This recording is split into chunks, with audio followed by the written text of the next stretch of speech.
All right, Jim, today we are diving into the mailbag, okay? And now I get to talk with these thrivers all day. Yep. And I know that when they give us these questions, they get excited for moments like this where we just get to pick your brain.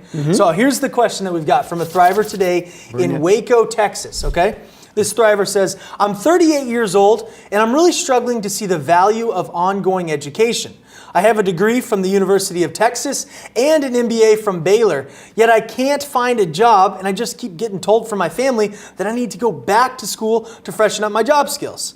Sitting in class again just seems terrible. Help me out here. Where am I missing the value of ongoing education? Well, ongoing education is not about sitting in class. It's about learning continually for your entire life.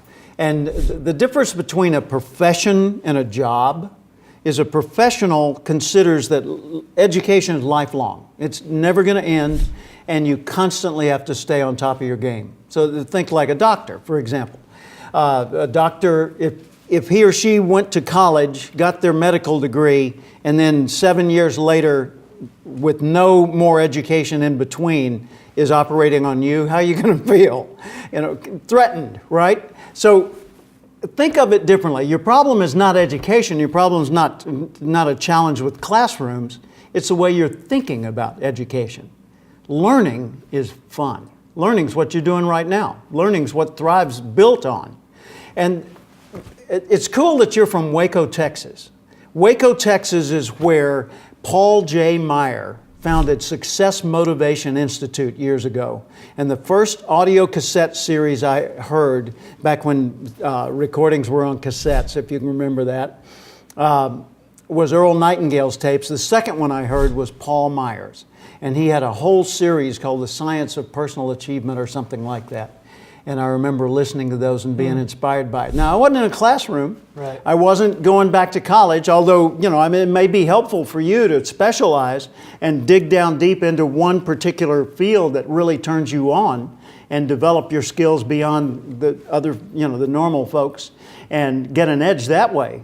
But I'd say figure out what you love to do. Find out what really lights your fires and then learn that, master it.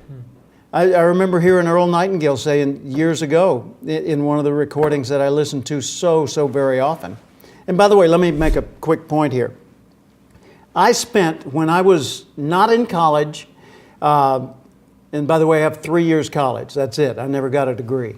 I spent at least 1,000 hours listening to audio cassettes on motivational subjects as I drove around the state of Arkansas, going to JC's meetings and, you know, doing whatever I did day to day. But I never got in my car that I didn't turn my car into my classroom.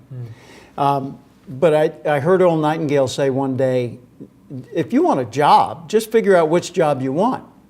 And then instead of thinking about applying for a job, go to the people who run the place that you want to work at and say, for the past several weeks, I've been studying your industry and your company.